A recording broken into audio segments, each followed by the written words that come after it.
If you want to get mad at anybody for being here this morning, I'm the person you should get mad at. I just think this is so important, and I want to thank you for making the choice to be here this morning. As a parent, as I heard about challenges that youth are facing, I really got concerned because we are really focusing on getting academically prepared and undereducated on life skills and survival skills. And some of you are going to go to college, some of you are going to get a job, and you need to know how to handle these things and be aware. We're not going to be able to cover everything. We picked a couple of topics. We just want to open your eyes so that you are aware. On the San High website, we are going to start a page under students that's going to be called Now That I Am 18, so that you can then go and look at those resources in the future. So I want to introduce our speaker. His name is Jonathan Cristalli. He is a prosecutor for the city of Los Angeles, and he is also the author of a soon-to-be-released book that's called What We Don't Teach Teens. A big applause. Good morning. Who can tell me what's in that field? Speak up, please. Mines. Thank you. What happens in minefields? Things get blown up. Sometimes it's your toe, sometimes it's your foot, your leg, sometimes you might lose your life. And every single one of you, without exception, to get to adulthood, has to walk through that minefield right there. And you've got to be careful where you step, because there's 21st century landmines everywhere, like sexual consent, personal safety, police interactions, sexting, sexual harassment, digital technology, and a whole lot more. So, this is your journey alone. No adult, no teacher, no parent gets to accompany you on that journey across the minefield. But what we can do is show you where the minefields are. Show you where the minefields are. We can act as your minesweepers, like these guys are in the photo. So today, we're going to be doing some minesweeping on sexual misconduct and sexual violence. So welcome, thank you for being here. Again, I'm Jonathan Crystal. Let me tell you a little bit about myself.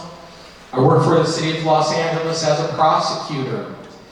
Every single day I see the mistakes that teens are making. I made a lot of mistakes myself as a teen. It was incredibly unlikely I would ever become a lawyer, let alone a prosecutor, because I was a deeply troubled teen. Growing up in Los Angeles, I got in a lot of trouble. That is the only picture of me from those years. And I had many police interactions. I was arrested when I was 16. I was in a violent, intimate relationship, an abusive relationship, and so on and so forth. So I feel very fortunate that I'm here standing in front of all of you. And I'm also certified by a very nonprofit to teach on sexual violence prevention. But the most important reason I'm in front of all of you today, without fail, is I'm a father to 3 monsters. And there I am in the blue orc suit with my 3 sons, 2 of whom are teenagers. And my wife Lisa and I believe that all of our teens, not just ours, need to learn 21st century life safety skills. So I have a book coming out that will be published next year by Quill Driver Books that teaches parents and teens many subjects, including what we're going to cover here today. So today, this is what's on the agenda. In 1 hour, we are going to cover a lot of ground. Sexual misconduct is an umbrella term. Certainly we're not going to be able to cover all aspects of sexual violence and misconduct, but we are going to talk about sexual assault and consent, sextortion, sexting between minors, sexual harassment at school, and teen dating violence, or also known as healthy intimate relationships. A couple notes. I want to be very clear. I'm not here on behalf of the city of Los Angeles. I'm here in my individual capacity. Not giving anyone legal advice. I'm teaching you all what I've started teaching my own sons. And I do appreciate you having your phones put away, but there's a lot of information we're going to be covering in a short period of time. If you want to take out your phone and get a screenshot or take a picture of the screen, please do. You may want to Google something. Remember, I'm spotting the landmines here. I cannot break them down and dismantle them and rewire them. I'm going to spot them for you. You may want to do some additional Googling and find out some more information. 1 in 4, 1 in 6. Who can tell me? Anybody have a guess what those numbers represent? Go ahead. Okay, the answer was 1 in 4 girls have been sexually assaulted and 1 in 6 boys. And that's correct. By 18, though. Think about those numbers. Think about how significant, how many people that is. Now, I certainly hope that it's none of you, but the numbers tell otherwise. Furthermore, between age 18 and 24, the numbers don't get much better. They're still really bad. This doesn't suddenly disappear when you turn 18, but it shows you what a significant problem we have. So let's start talking about sexual assault and sexual consent. Let's hear from Chessie. Owen Labrie, the sexual assault case of this individual and a classmate at St. Paul's Prep in New Hampshire last year. The victim allowed herself to be identified for the first time, spoke on the Today Show in her first interview. Just listen to what she said. Somebody's got my back and somebody's gonna believe me, somebody's gonna help me. And even when I get my panic attacks and I lock myself in my closet because I don't want my little sister to see me like that, and she comes into my room sometimes and she'll come into my closet when I'm rocking on the floor and punching my legs, trying to get myself to calm down. And she'll try to give me the biggest hug. She'll say, "Chessie, you're okay. Chessie, you're okay." And I just can't imagine how scary it is for other people to have to do this alone. And I don't want anybody else to be alone anymore. I don't. There are countless stories like Chessie's, and they happen in every zip code, including this one and any zip code you go to for the rest of your life. We all need to have the same understanding of sexual consent. Not only is it the law, it's going to be the code of conduct at any college you go to, and anywhere you travel, anything you do, you have to understand what sexual consent is and what it is not.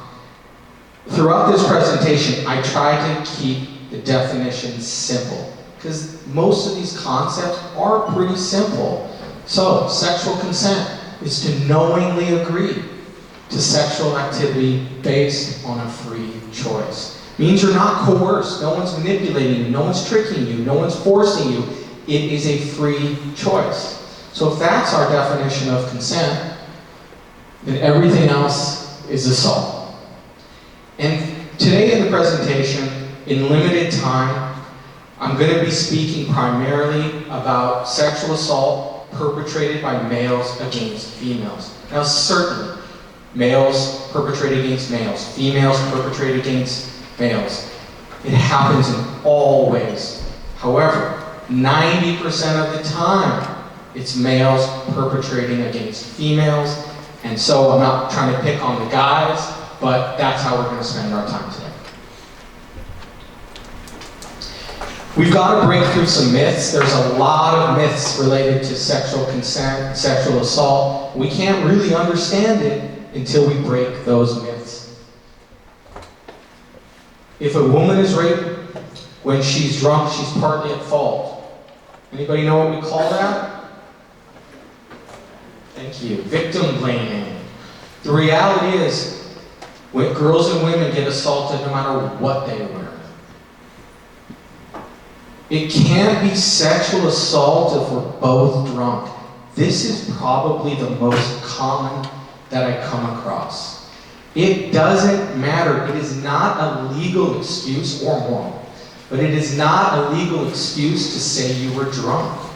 It's not. So if you're drunk and you commit and perpetrate a sexual assault, you are liable, culpable.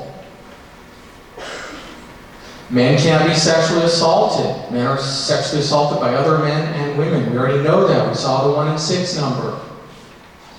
Many women who claim sexual assault are making it up. This is another popular myth. Also not true. False reporting of sexual assault by women or men is no higher than the false reporting of any other crime. In fact, it's lower. I teach on a lot of topics. I'll be coming back in a couple months. We'll be doing something on police interactions. And this is the one slide I really don't like talking about. But I always talk about it because it forces us to really confront probably one of the most widespread myths about rape. And it's, who is the rapist? When we think about who the rapist is, this is what we think about, right? We think about some guy in an alley following a woman out to her car with a knife or a gun, and it's a stranger. But statistically speaking, this is very uncommon. It's not how most sexual assaults or rapes occur. That's statistically not the perpetrator.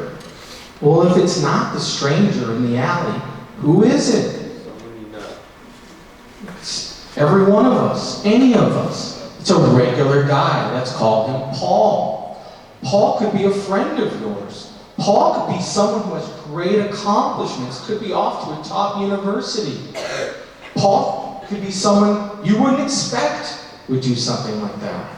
But that's who the rapist is. And Paul doesn't use a gun or a knife. Paul maybe has a beer in his hand or some sort of alcohol. And Paul does not think of himself as a rapist because rapists are strangers and they have weapons. He thinks of himself as being aggressive. Let's hear from Owen about Owen LeBrie. You may remember the story of former New Hampshire prep school student Owen LeBrie. He was accused of raping a 15-year-old former classmate. After a 2-week trial this summer, LeBrie was acquitted of the more serious felony rape charges, but was found guilty of misdemeanor counts of sexual assault and endangering the welfare of a child, as well as a felony charge of computer-related seduction. Before his conviction, he was headed to Harvard on a full scholarship. Now, he's facing prison and a lifetime on a sex offender registry. That was the young man who raped Chessie. And just like the Chessie story, there are countless stories of Owen LeBrie's in every single zip code, including this one. So, let's talk about affirmative sexual consent. For those of you who are going off to university, this will be your code of conduct, affirmative sexual consent. Very important to understand it. And it's not complicated. You're asking for permission before proceeding. What are you looking for? What's the response? Unequivocal, enthusiastic. Let's talk about a couple examples. Unequivocal, enthusiastic. Your partner is 100% down for what you want to do as well. Okay? It could be verbal, like, heck yeah, never thought you'd ask. Let's go. Awesome. Can't wait. Anything verbal that makes it clear. It doesn't, I think verbal is the best, but it doesn't have to be verbal. What if you asked your potential partner to do X sexual activity, and then they just start doing it? Is that unequivocal? Yes. Is it enthusiastic? Yes. You need to have it be certain that they want it like you do. At each point, you gotta obtain consent. It's ongoing, and it can be withdrawn at any point during that sexual interaction. Once you give it, you're allowed to take it back anytime you want. The fact that someone maybe had sexual relations with you 100 days in a row. On the 101st day, it's like you never had sexual consent before. It starts anew. And the most important thing to remember, probably throughout sexual consent module here, is there's no maybes. If you're not 100% certain that you've got consent, it's easy. You don't. Every time. So let's play a game. Let's play the affirmative consent. Yes or no. Okay. Can this be affirmative consent? Why not? She's sleeping. Of course not. Now let's change it up a little bit. This is your longtime girlfriend. You've had sex 1,000 times. Can this be affirmative consent? No, why not? Same reason. She's sleeping. What about this? Can this be affirmative consent? Yes, absolutely. What about this? Can this be affirmative consent? What about a maybe? Is it possible she's considering it? I heard a yes. Remember, there are no maybes. Ever. A maybe is a what? What is a maybe? A no. A maybe is a no. Can this be affirmative consent? What do you guys think? Okay, there's two reasons. There's two reasons why this can't be affirmative consent. Anybody know those two reasons? Speak up. Anybody know the two reasons? Give me one. That's right. One's a minor. It's unlawful to have sex if you're an adult. It's unlawful to have sexual relations with a minor. Now, depending on the state you're in, there could be what we call Romeo and Juliet laws that somewhat decriminalize sex between younger people if there's not a big gap in age, 1 or 2 years. So, in California, an 18-year-old cannot have sex or any sexual relations with anyone under 18. In certain states, there may be some sort of exception or reduced penalty between, let's say, an 18-year-old and a 17-year-old. What's the other reason why this can't be consent? This one's trickier. We call it a power differential. Okay? It's very difficult, if not impossible, to obtain consent from someone you have power over. And it's not just employers and employees, it could be a teacher-student. This student may be afraid if he doesn't give in to the teacher's sexual demands, he may get an F, he may get detention, etc. You get the idea. Big power differential there. So no. What about this? Can this be affirmative consent? Yes, it can. Now what about this one? Now I want you to make an assumption here. They are drunk. This isn't their first drink, okay? They're both intoxicated. Can this be affirmative consent? No, it cannot. You cannot, this is really important, particularly for those of you going off to school. Someone who's intoxicated cannot give you consent. Legally. I'm going to say it again. Someone who's intoxicated, even if they want to give you consent, even if they say they're giving it to you, legally they can't. They cannot. So no, not affirmative consent. So what are some of the ways, if we're going to practice affirmative consent, we've got to know how to ask for it. And asking is very personal, okay? How you may be comfortable asking may not be the way I'm comfortable asking. But here are some examples. Is it cool if we insert in the blank? Is this okay? Will you do me?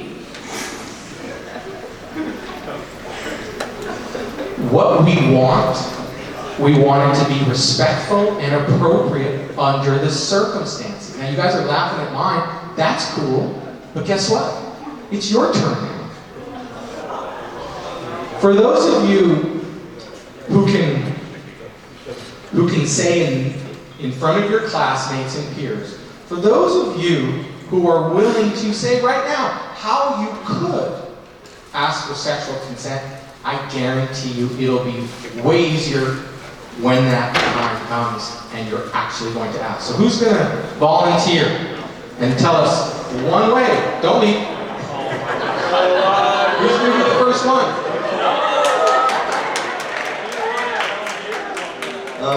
Is it straight with you? Is it straight? Straight. What do you mean straight? Candy in here, well done. Anybody else? Who can ask? Come on, right here. Come on, come on. Me. Choose me. Oh God. Would it be lit if we did some shit? Okay, I'm going to give Candy a little bit reluctantly to that, but let me explain why that's probably fine. And again, please, if you get Candy, please don't eat it in here. Whoa. As long as it's respectful and appropriate under the circumstances. Can I smash? Okay, all right. Okay, I'm going to say it one more time. There could be situations where can I smash would be respectful and appropriate, depending on your relationship with that person. So I'm going to say fine. I had a teen recently in a presentation I was doing with parents and teens. He said, are you DTF? Are you down to F? And the parents, they turned white, like all the blood rushed out of their face. They were so embarrassed. And I said, look, it's not necessarily ideal, but if that's what your son is comfortable with, and of course, it's in a respectful and appropriate situation based on his relationship with someone, it could be fun. Anybody else? Down there? Go ahead. You can just holler it, and I'll come up for candy after. Go ahead. Are you trying to schmatty? Or can someone... What is schmatty? Schmatty. Okay. Okay, I got it. Go ahead, Val. Are you... Thank you. Come on. Yes. Yes, just exactly. Here. Okay.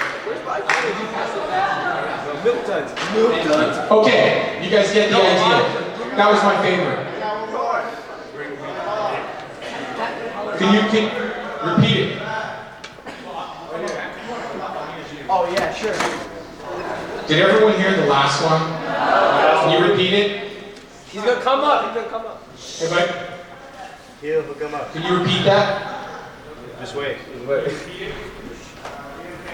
Are you okay with this? Doesn't have to be complicated. Doesn't have to be complicated. That's a good one.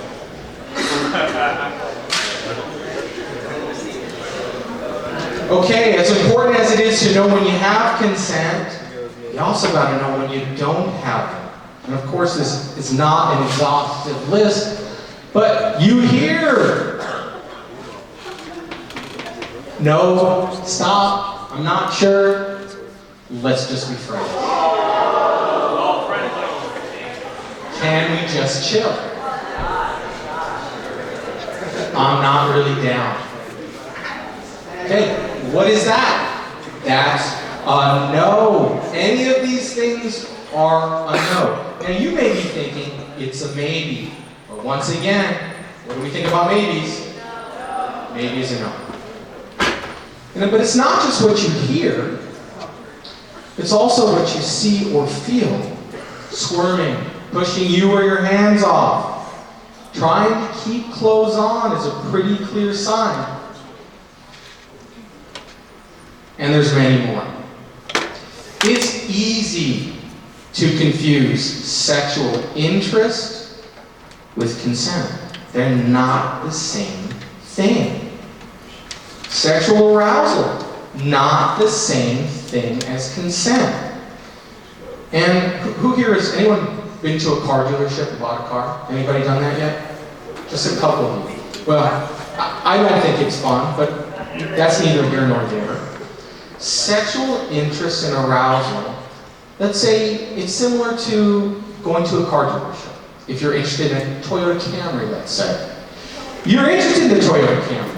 It's a cool looking car. That new Toyota Camry's nice. You may want to buy a Toyota Camry.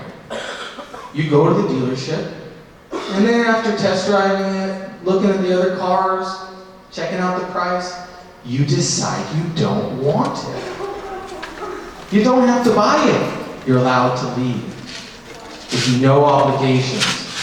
Sexual interest is not the same as consent. Uh-oh, we gotta come back to our friend Paul here. So, if Paul statistically is the rapist, where does Paul operate? Anybody? Where does Paul operate? Frat house. Where? Everywhere. That's actually a great answer. But most oftenly, house parties with alcohol and friends. So here's the stat. The 80-70-50 rule. Remember this. 80% of sexual assaults occur between people who know each other. 80%, not strangers like in the alley. 80% between people who know each other. 70% of sexual assaults occur in a residence. Okay, a residence. It happens in alleys, but 70% of the time, it's going to be in a residence. And 50% of the time, there's alcohol involved. Those are your greatest risk factors. 80, 70, 50. There's often a third person in a sexual assault situation. It's the bystander. Let's hear what these guys do.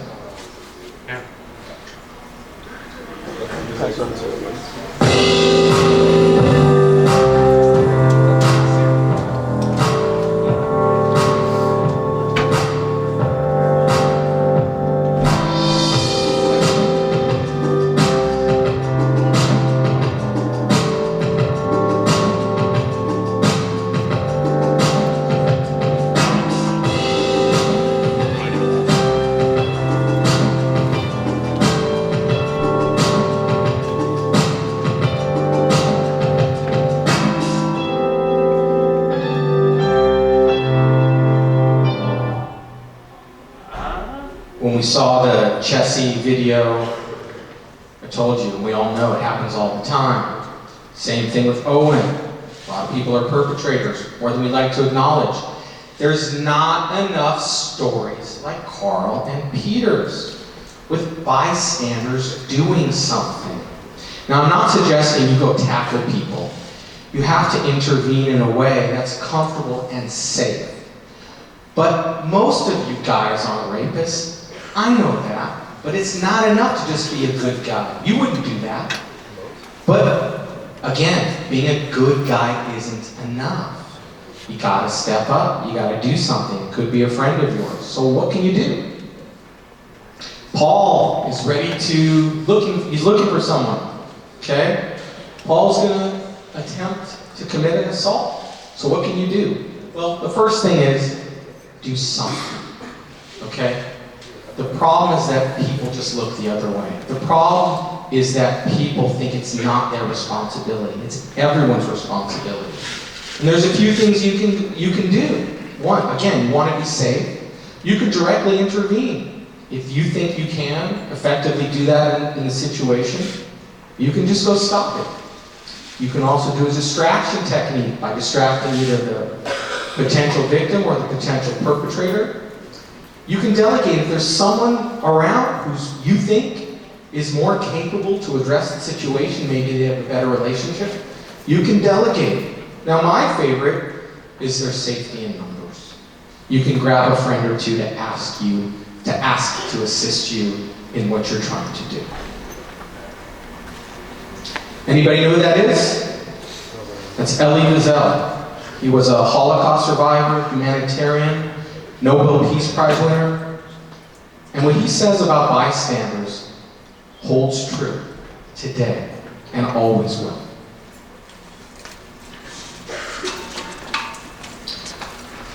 Okay, we're going to move on to sexting. Now you guys know this is sending nudes, I understand that. Let's talk about underage sexting or sending of nudes.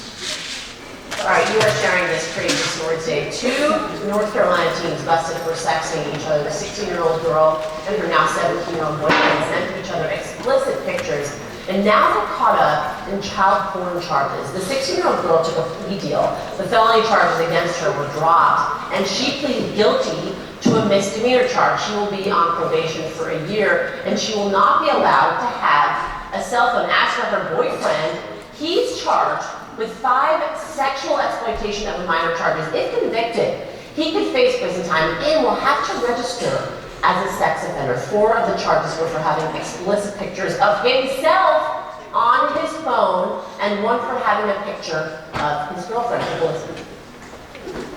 Each picture you have, or each time that you should send that picture, is another charge. Apparently he and his girlfriend were sexting, is what it comes down to, and both of them were under the age of 18. They were 16 at the time. If you are under the age of 18 and you send or receive nudes, you can be charged with crimes related to child pornography. Now, in my opinion, the police and prosecutors are misapplying the law because the child porn laws were written to protect you, not to prosecute you. But that's not what's happening in a lot of states. Teens are being prosecuted and having to register as sex offenders. So let's go through a texting or sexting scenario. Jamie is going to snap a picture of herself and send it to Jim. Now, there's always a couple teens, and I want to make sure that everyone understands. Can you preserve a Snapchat photo? How do you do that? Thank you. Screen grab. So, Jamie snaps a picture of herself. This is the G-rated version I'm showing you. It's R what she sends. Jim takes that. He gets that. He grabs a screen grab. He takes a screen grab. He saves it. And he forwards it to his pal Joe. Naughty, should have done that. Not cool. Okay, so out of these 3 teens, who's committed a felony related to child pornography? Jim. Who says Jamie? You say all of them? Anybody just say Jamie? I see. What about Jim? You say Jim? Here, I see a few hands for Jim. What about Joe? Okay, for those of you, that's it, everyone. All of them. Next question. Out of these 3, who has committed the most serious felonies related to child pornography? I hear a lot of Jim. Okay, what about Joe? Who thinks Joe? Who thinks Jamie? Okay, 1. The most serious offender here is Jamie. Jamie has committed the most serious felonies. She produced child pornography. Even though it's a picture of herself, it's still child porn under the law. She then possessed it when she stored it on her phone in her camera roll, and then she distributed it when she sent it to Jim. Jim committed 2 felonies. He possessed child pornography when he saved the image, and he distributed it when he sent it over to Joe. Joe committed 1 felony when he saved it on his camera roll. So what should you do if you get a sext or a nude from a minor? What should you do? Delete. Don't forward. Don't save. Delete. I'm not here to tell you what to do throughout this presentation. There's really only one time where I kind of nudge you a certain way. I'm here to give you information, once again, to spot the landmines. I'm not going to tell you how to conduct yourself. giving you information. But a lot of people have sexting regrets. And some of them, well, first of all, if you get busted and you're under 18, they're commonly shared without your consent. I'm probably telling you all something you already know. But statistically speaking, if you were coerced, if someone manipulated you, pressured you to send the sext or the nude, it's about 5 times more likely that it's going to be shared without your consent. Once you send that image, it is gone from your control forever. And forever is a mighty long time. You don't know when it's going to resurface. It could resurface when you're an adult. It could resurface a month, a year. You just don't know. You've lost control of the image, and there's no getting it back. We're going to talk about sextortion in a couple minutes, but it can be used as revenge porn, and commonly is. There are loads of revenge porn sites, and what happens is, typically a girl or a woman consensually sends a nude of herself to a boyfriend. Then they break up, and the boyfriend's pissed. And he commits a crime by uploading that image and tagging it with his former girlfriend's name, address, where she goes to school, where she works. It's a terrible thing that's happening.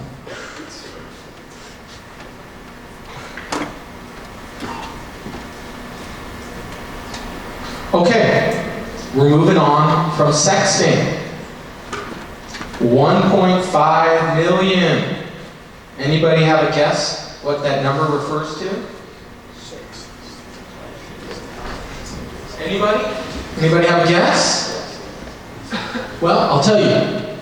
That's how many U.S. high school students are physically in abusive relationships every year. We're going to talk about teen dating violence and healthy intimate relationships right now. And I'll tell you, that number is incredibly low. Because as you're about to find out, healthy teen intimate relationships and abusive relationships aren't just physically violent at times. They can be sexually violent. They can include digital abuse, emotional abuse. It's not just physical.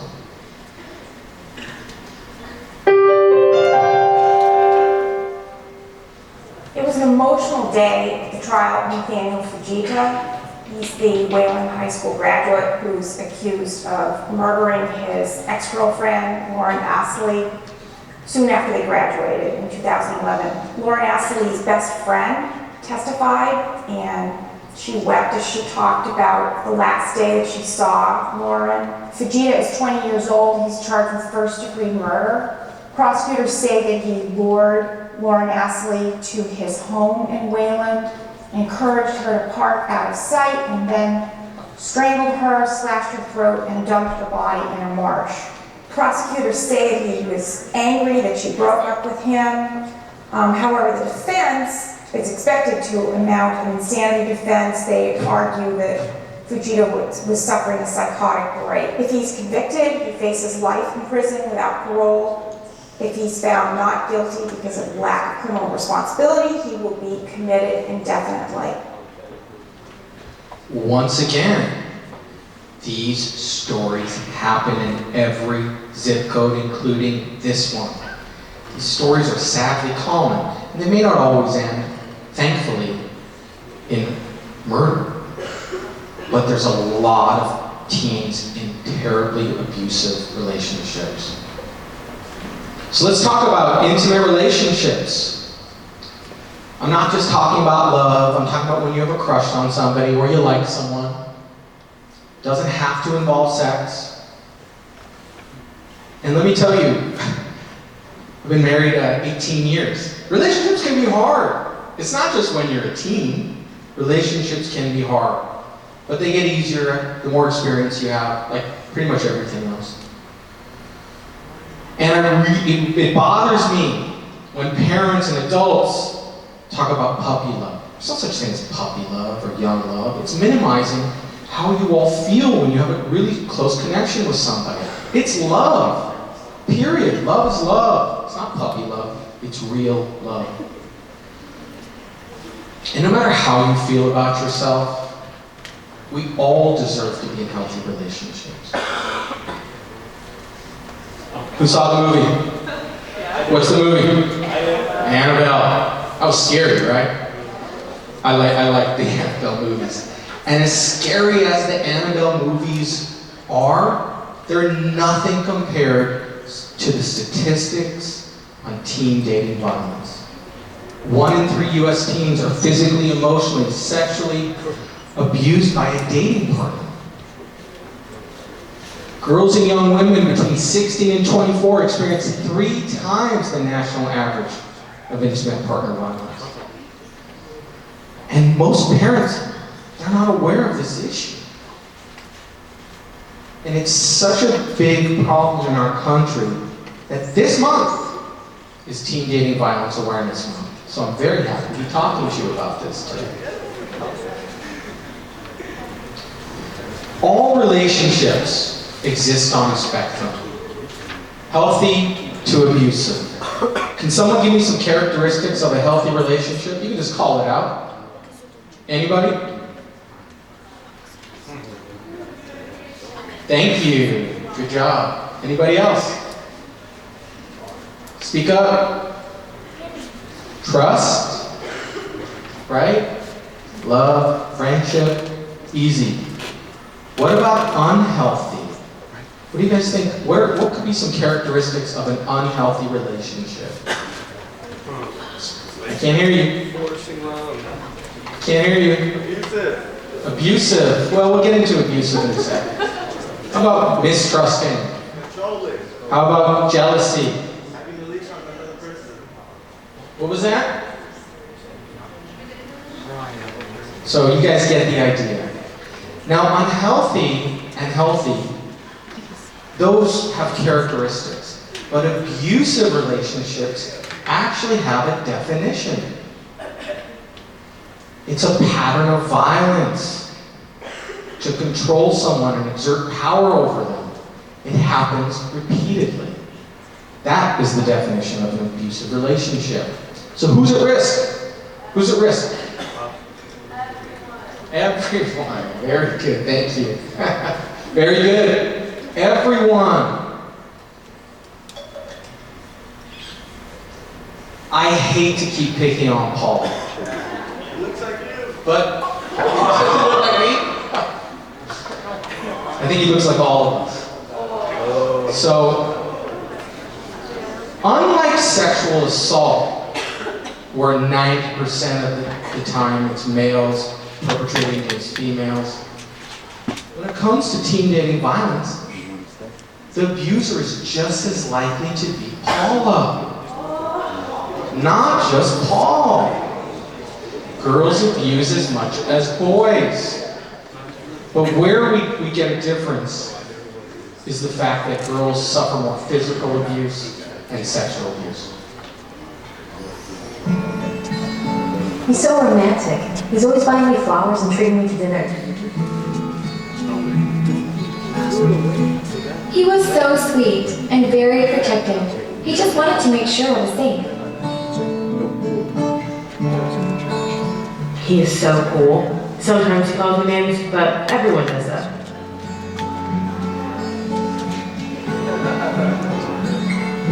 She texted me constantly, wondering where I was or who I was hanging out with.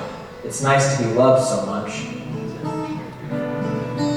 I'm lucky to have someone totally dedicated to me, but sometimes I feel trapped. She hit me, but she apologized right after.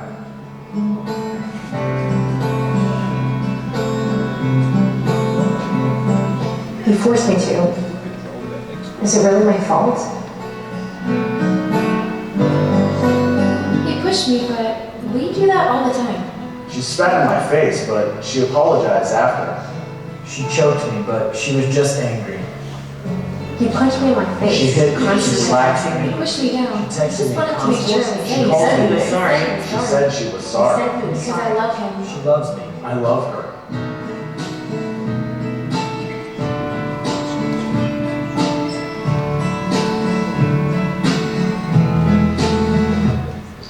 Violent relationships look a lot of different ways. We started by talking about physical abuse But as I mentioned, it can be sexual, emotional, digital as well. Physical is easy to understand. Sexual, pretty simple. And the others are too. It's a range of behaviors. This is not an exhaustive list. These are some examples. Same thing with digital. These are examples of the types of abuse that's committed in relationships. A lot of people ask, it's probably one of the most common questions I get, why do victims stay in the relationship? And it's complicated. And one of the simplest ways we can explain it is the cycle of violence. And this is how it works. You're in a relationship, things are going well, but then things get tense. One person is getting angry, jealous, upset a lot, trying to control what you do, who you talk to, where you go. As you can see, they're unpredictable behavior. And then there's an episode of violence. Emotional, sexual, digital, physical. And after the violence, the abuser fell in love with the person who isn't violent.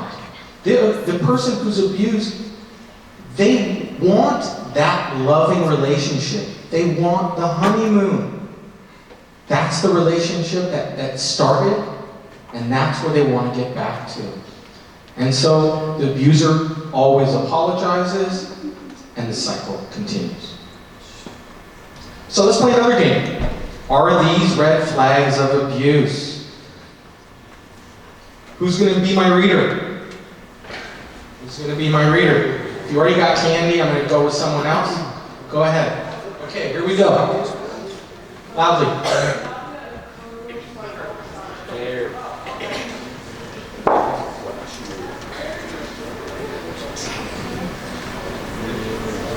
Nadia and Carlos fight all the time. Sometimes one of them storms out. They always make up. What do you guys think? Red. Red flag of abuse? Who thinks yes? Some of you who thinks no? Probably not, probably not. They need to learn to communicate better, but probably not a red flag of abuse. And again, I want to be clear. The fact that there's a red flag does not mean it's an abusive relationship. But there are signs, and we want to be mindful of these signs. Okay, who's going to read next for me? Please, I don't have to eat all these. Come on up. If you don't haven't had it, come on up. Go ahead.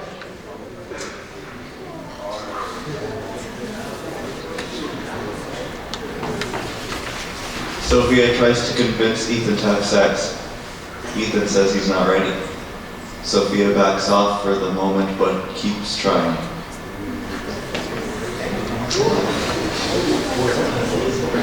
What do you guys think? What do you, abusive? Potentially? A red flag?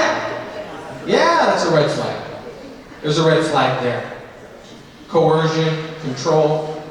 Absolutely. All right, I'm going to power through this one.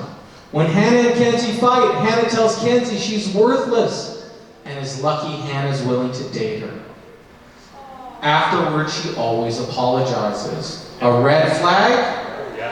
Yes, absolutely. Calling names, control, a red flag. Young and Lynn spend so much time together. When they aren't together, they're talking on the phone or texting. What do you guys think? Red flag? No, that's too much. No, probably not. As long as they're not excluding everyone else, if they're still seeing their family and their friends, probably not a red flag. Josh and Karen started hooking up and became serious very quickly. Who thinks this is a red flag? Anybody think it's a red flag? Some of you. That's a great answer. Depends on Steve. Okay. Well, I'm going to say no. It's not a red flag, but it's really close because age disparity between teens is typically a sign, statistically, of more likely to have an abusive relationship if there's a greater age disparity. Elijah posts photos of Madison, often with captions like, "Back off, she's mine." Madison removes those photos. Asks him to stop, he keeps posting. What do you guys think? Pretty easy. Definitely a red flag here. Okay, so wrapping up this part of our presentation, there are many organizations like Peace Over Violence. They are certainly not the only one. But they have a 24-hour, 7-day-a-week hotline. And if you or a friend is in an abusive relationship, you should probably call them. You need some support. Or you could talk to a trusted adult. Hopefully you have one of those in your life. It doesn't have to be a parent. I think it's great if it is, but it doesn't have to be. They need your support. Please don't question their story. Abuse happens behind closed doors. You probably haven't seen it. And if you question their story, well, I never saw her do that, or I never saw him do that. He seems like a good guy. It's going to make them not talk to you. And you definitely don't want to confront the abuser. You're going to put yourself in the middle of a potentially volatile situation. And the breakup is the most dangerous time in an abusive relationship. So, it's incredibly important if you are in an abusive relationship and you are planning to break up, supporters will help you with a safety plan. They will help map out for you how you're going to do it, what is the safest way, and an agency like Peace Over Violence will support you. Again, there's other agencies, and they almost all have 24-hour, 7-day-a-week support. Don't break up without help. Okay, moving on. According to the FBI, what is the fastest growing crime on the internet against children? Anyone under 18? What was that? Anyone? What's? No. No. Anybody else? Go ahead. Cyberbullying. What'd you say? No. Last one? Catfishing. Oh, that's a great one. No. Sextortion.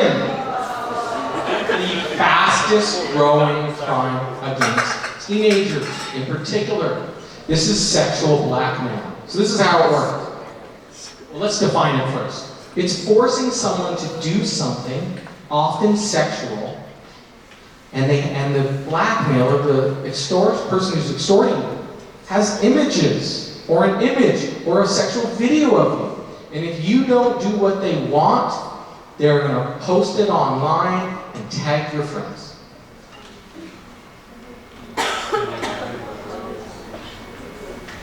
So, this is how it goes down. Someone obtains an image of you that's sexual in nature. Now, it could have been obtained consensually. You sexted it to them or sent them a nude, but that's not terribly common. Often, it's done by hacking. We all know what hacking is. Grooming. Anybody tell me what grooming is by sexual predators? Anybody know? When someone builds trust with you online, they are your friend. They listen to you. And they wait weeks or months until they ask you for a sexual image. But they always plan to. They're grooming you. They're being that trusting friend, supporting you until the time comes for what they want. The other thing is catfishing. One of you mentioned catfishing. It's a huge problem. Catfishing, some of you already know, I'm sure, is when someone has a fake online persona. Their profile is fake. Boy pretending to be a girl, girl pretending to be a boy, old man pretending to be a young guy, etc. It's luring someone into a relationship by a fake online profile.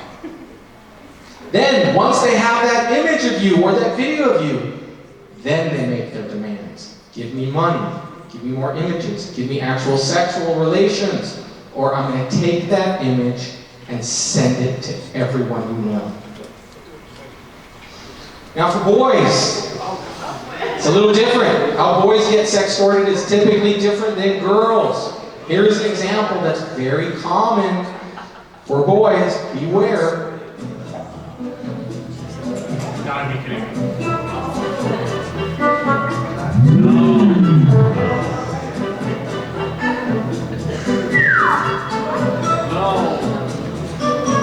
She just pressed the record button. He does not know that. She does, and she knows what she's planning. Then the financial demand comes. What's he gonna do? Well, we'll talk about that. Now for girls, it's a little different. It involves grooming and catfishing.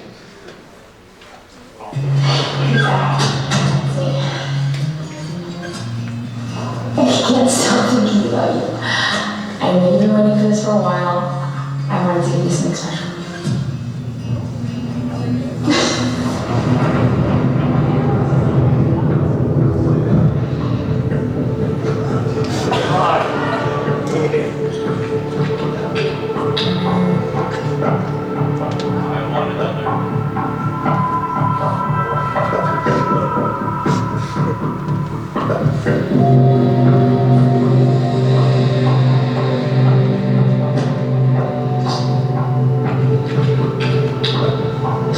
Who are you?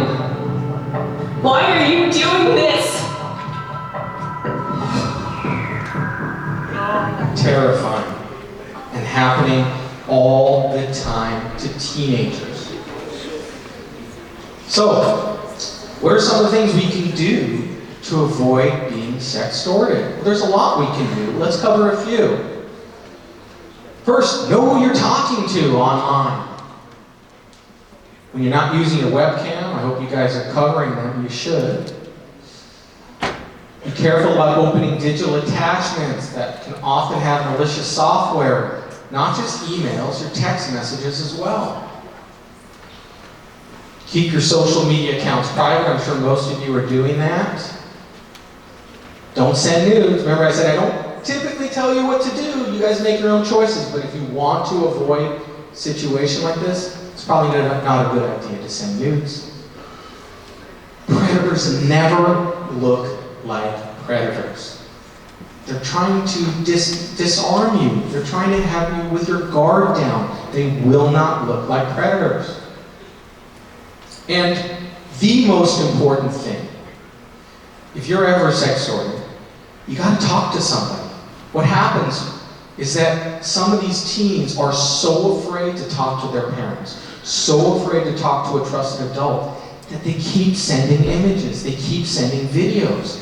It spirals out of control. You have to talk to somebody. You need some support. You deserve backup. I hope it's your parent, but it doesn't have to be. It can be a counselor. It can be a teacher. It could be a friend's parent. There are resources online of people you can talk to. You have to talk to somebody. Okay, this is our last module. Do we know what we're talking about here? Process of elimination. Sexual harassment. Now, I got news for you. For those of you who are going off to college, the numbers don't change. There's a huge problem on campuses, not just high schools, but college campuses, of sexual harassment. So, who's doing the harassing? What do you guys think? Boys, girls, both? Both, yeah, both. But what's interesting, particularly interesting, is that the people who are doing the harassing almost always were previously harassed. So it's this cycle that's continuing.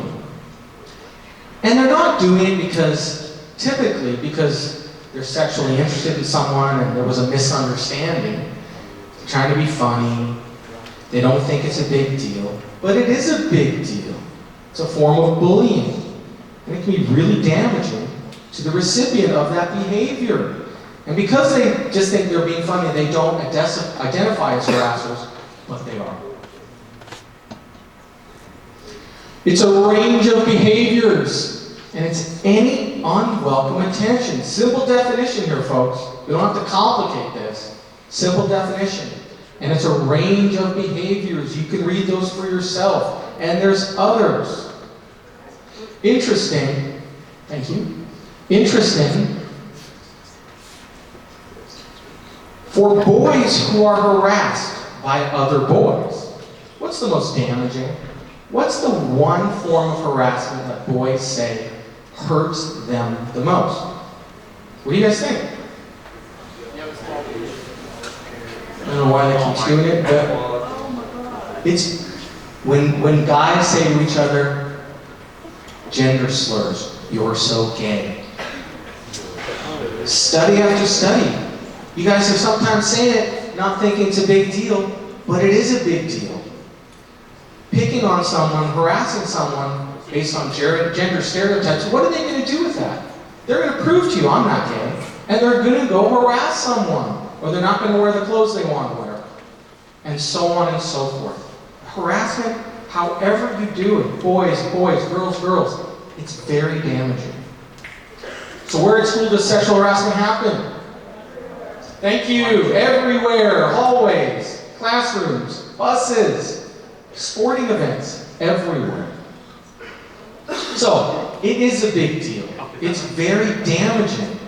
And in fact, not only does it take a person's dignity or harms their dignity and respect, some studies are showing that harassment is harder for the target to deal with than bullying. We always hear about bullying, cyberbullying, and it's a big problem.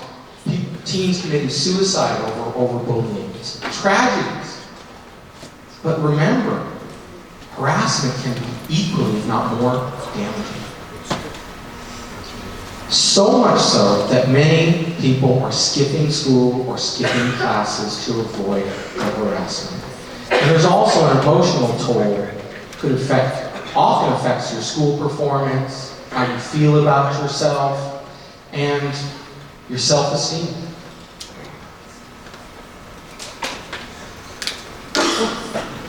So, what's our part in all of this? Just like assault, most of you are not going to harass anybody.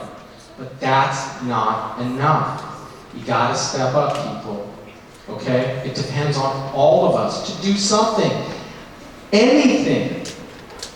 Got to be comfortable doing it, and you got to be safe. But here are some of the things you can do.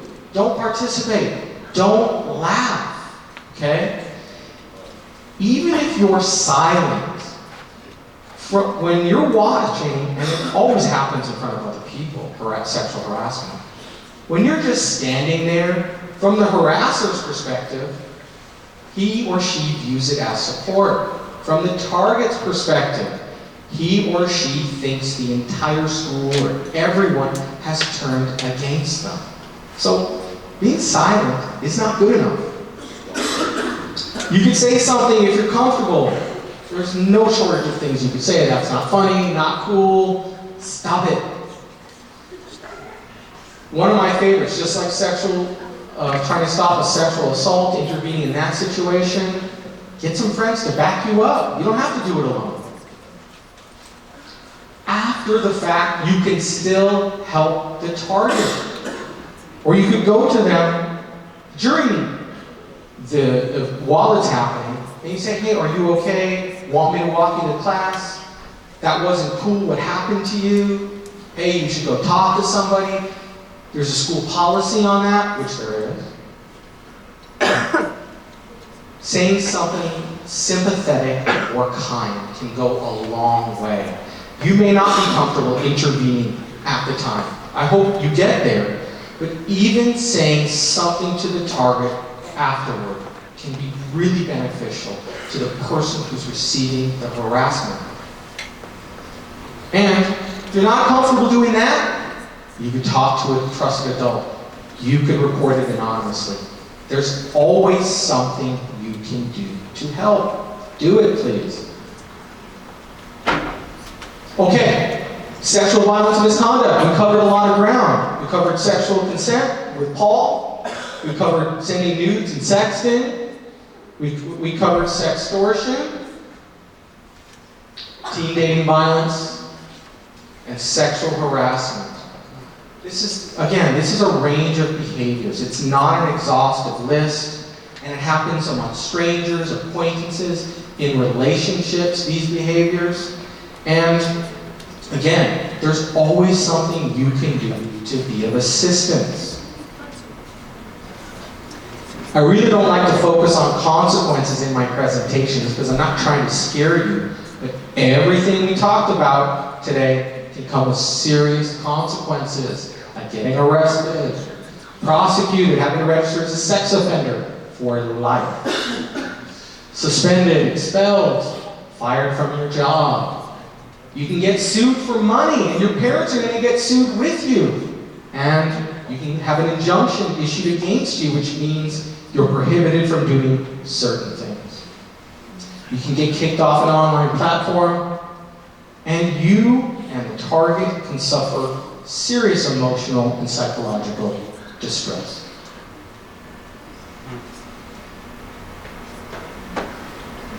Any questions? We're going to wrap up in just a minute. Any questions? Anybody brave enough to answer a question or ask a question? You guys got it? Go ahead, partner. That's a great question. Technically, it's not illegal. People have sex when they're drunk all the time. The problem is, after the fact, someone cannot give you consent when they're drunk, and if they believe they were assaulted afterward, once again, no defense to say you were drunk too, so you can't be arrested and prosecuted. Anybody else? Go ahead. Oh, that's another great question. That is really, okay, I'm sorry, thank you. What's the difference between a nude and a provocative photo? That, unfortunately, depends on the jurisdiction. Every state has different laws, and it's really subject to the discretion of the police and the prosecutor. Typically, a nude's going to be almost always construed as child pornography for people under 18. Something provocative in some jurisdictions would be overlooked. In others, could jam you up depending on the language of the law in this state. Anybody else? Anybody else? Go ahead.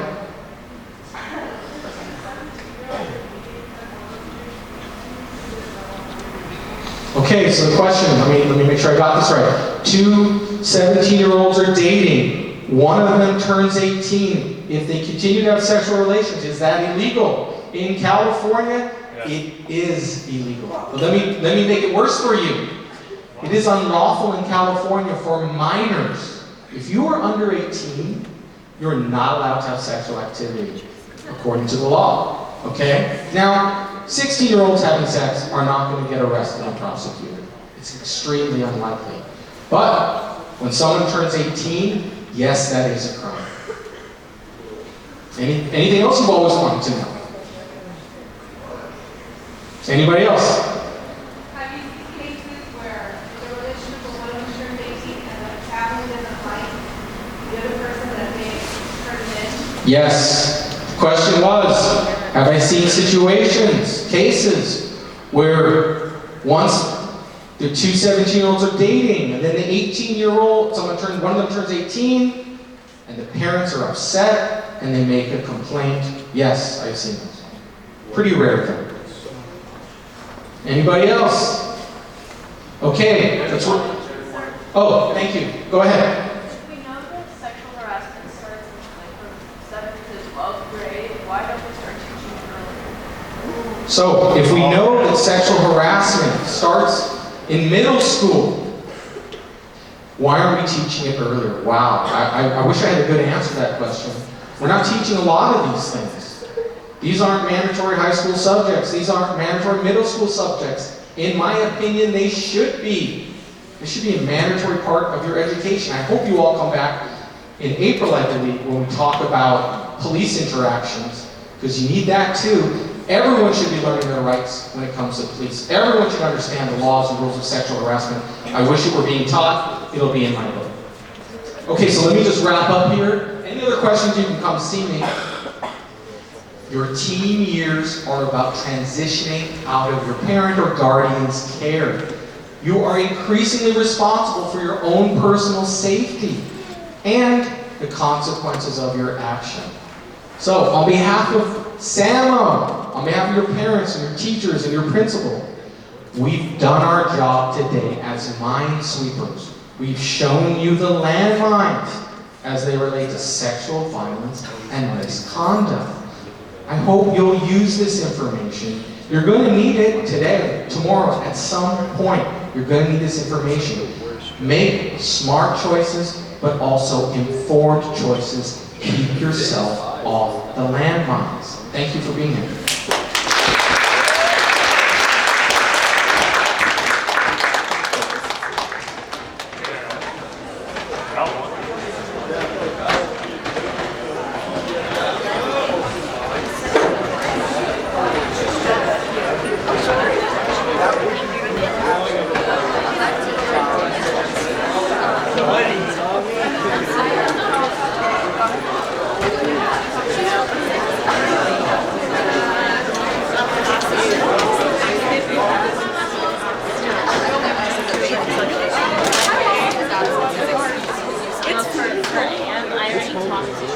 I already talked to you. And you just